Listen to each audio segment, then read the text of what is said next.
চলো আজ তোমাদের সাথে শেয়ার করব আমাদের জার্নির চতুর্থ দিন এবং আমাদের প্রয়াগরাজের তৃতীয় দিন। ওই দিন আমরা ভোরবেলা প্রায় 2:30 নাগাদ উঠে গাড়ি নিয়ে বেরিয়ে পড়েছি আমাদের ভোরে বসন্ত পঞ্চমী স্নানের উদ্দেশ্যে।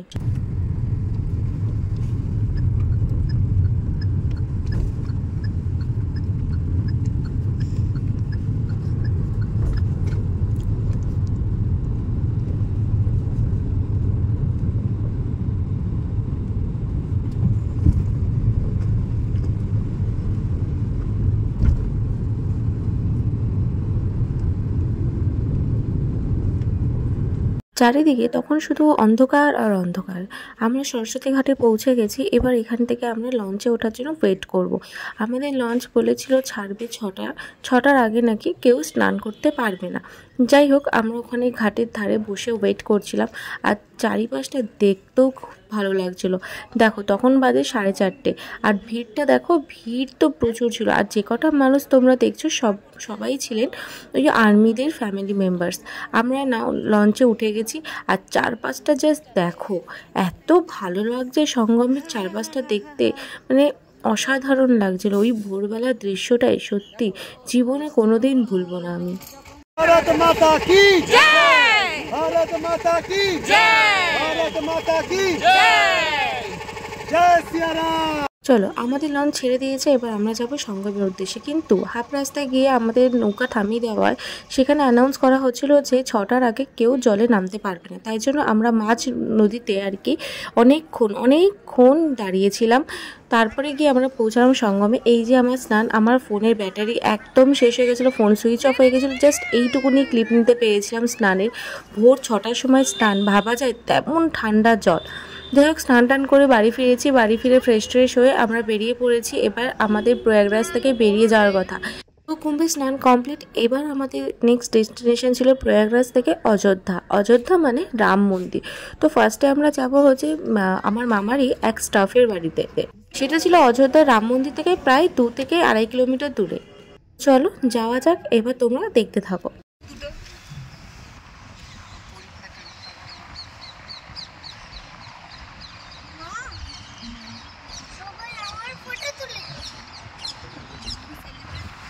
হনু তাই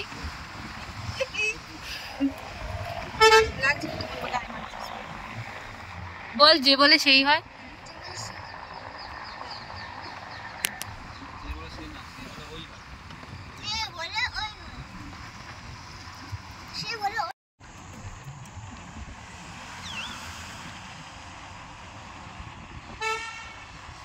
আর দেখা যাবে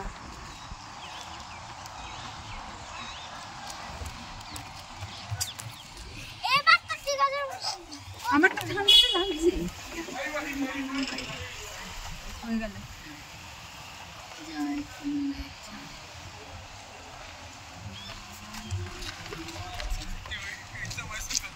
জীবনের একটা সেরা মুহূর্ত। 144 বছর পর এই কুম্ভ। কে না চাইবে এই সময় গিয়ে কুম্ভে স্নান করতে, তুমি বলো তো। আমাদেরও মানে ছিল না কথা যাওয়ার, বাট হয়ে গেল। বলে না ভাগ্যে থাকলে বা ভগবান চাইলে সবই হবে, ঠিক সেই রকম ব্যাপারটা হলো। কিভাবে জানি না, ঠিক যাওয়ার 2 দিন আগে সমস্তটা একদম সুন্দরভাবে রেডি হয়ে গেল। তাই আমরাও বেরিয়ে পড়লাম কুম্ভের উদ্দেশ্যে। কত মানুষই না যাচ্ছে হেঁটে হেঁটে, কত ভালো লাগছে। হ্যাঁ, জীবনে একটা আলাদাই শান্তি পেলাম এই কুম্ভে স্নান করে। তোমরা কি মনে করো, আর কারা এই কুম্ভে স্নান করেছো আমাকে কিন্তু কমেন্টে অবশ্যই জানিও।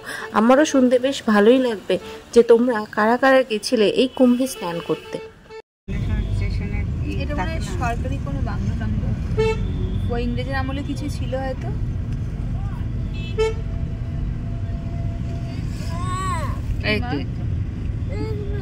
এই যে দিচ্ছি কমে যায় ইউনিভার্সিটি।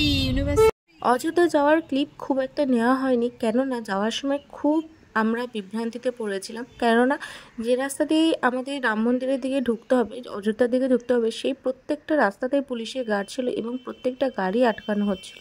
সবাই যারা যারা কুম্ভে স্নান করতে এসেছিল তারা সবাই কুম্ভে স্নান করে অযোধ্যা হয়ে বেনারস হয়ে ফিরছিল। তাই জন্য অযোধ্যা রাম মন্দিরে এত পরিমাণে ভিড় হয়ে গেছে, পুলিশ আর নতুন কাউকে অ্যালাউই করছিল না যতক্ষণ না সেই ভিড় কাটবে। তো আমরা মাঝ রাস্তায় আর কি করব, কোথায় বা যাব?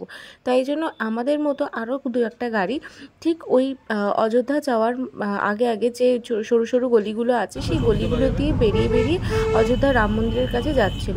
তা আমরাও সেটাই চেষ্টা করলাম। মাঝে একটা দোকানে দাঁড়িয়েছিলাম, সেই দোকানের যে মালিক আর কি, সেই দাদা আমাদের ভীষণভাবে হেল্প করেছিল। তিনি আমাদের রাস্তা দেখিয়ে চিনিয়ে মাঠের ভেতর দিয়ে, অ্যাকচুয়ালি রাস্তাগুলো ছিল মাঠ, জমি, ক্ষেত এসবের ভেতর দিয়ে রাস্তাগুলো ছিল, সেই সব রাস্তাগুলো দিয়ে আমাদেরকে অযোধ্যার ওই দিকে পৌঁছে দিল। প্রথম দিন তো আমরা জাস্ট পৌঁছে শুধুই রেস্ট নিয়েছে, কেননা আমাদের পৌঁছাতে প্রায় রাত 9টা বেজে গেছিলো। এই দেখো এই পুলিশটা আমাদের ছেড়ে দিয়েছিল, আমাদের বলেছিল তোমরা যাও, কিন্তু আগে গিয়ে আটকালে কিন্তু কিছু করার নেই। যাই হোক, তখন বাজে দুপুর 2-3টে। তো আমাদের তো লাঞ্চ করতে হবে, ভীষণ পরিমাণে খিদে পেয়ে গেছিলো। তাই জন্য আমরা রাস্তার ধারে একটা ধাবাতে দাঁড়িয়ে পড়েছিলাম লাঞ্চ করার জন্য। লাঞ্চে ছিল ভেজ থালি, ভাত, ডাল, পালং শাকের তরকারি, চানা আর রুটি ছিল, সাথে স্যালাড ছিল।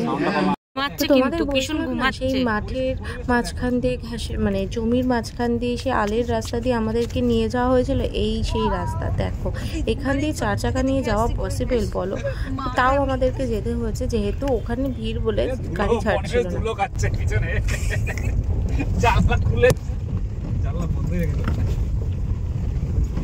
বাবা রে,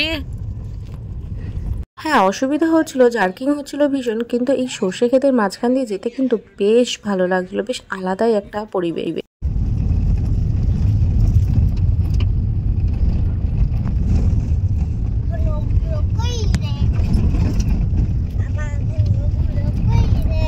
ওই যে আমাদের সামনে যাচ্ছে গাড়িতে একটা হাজব্যান্ড অ্যান্ড ওয়াইফ একজন, ওনারাই আমাদেরকে রাস্তা দেখিয়ে নিয়ে যাচ্ছিল। ওনাদের কাছে সত্যি আমরা থ্যাঙ্কফুল যে উনি আমাদেরকে ওই পরিবেশ থেকে, ওই রকম জায়গা থেকে আমাদের অযোধ্যায় ঢুকিয়ে নিয়ে এসছে।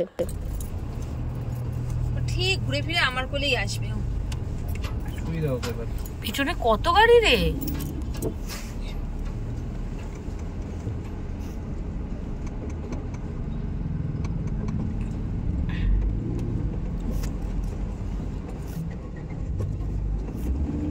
বাপরে, গাড়ির লাইন লেগে গেছে তো। সব ওই দিক দিয়ে এখানে পাঠাচ্ছে এবার। আমার মনে হয় এদেরকে ব্যাক করে দিচ্ছে এদিক দিয়ে।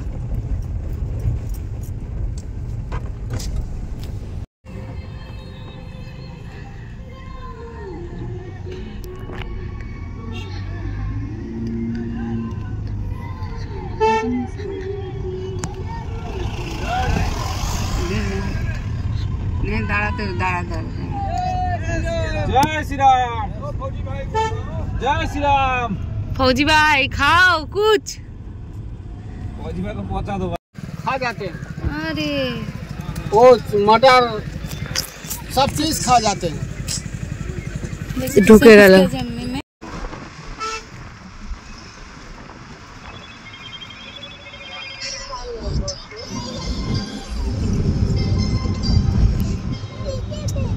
हेलो, आ रहा बस बोल रहे हैं कि दूसरा फ्लाईओवर उतर के लेफ्ट साइड में जाना बोल रहे हैं। কথা বলছে তো। हाँ पूछा, वो बोल रहा कि फ्लाईओवर क्रॉस करने के बाद बाबा पे ही खड़े हैं यहाँ, में झंडा पताका सब कुछ लगा हुआ है।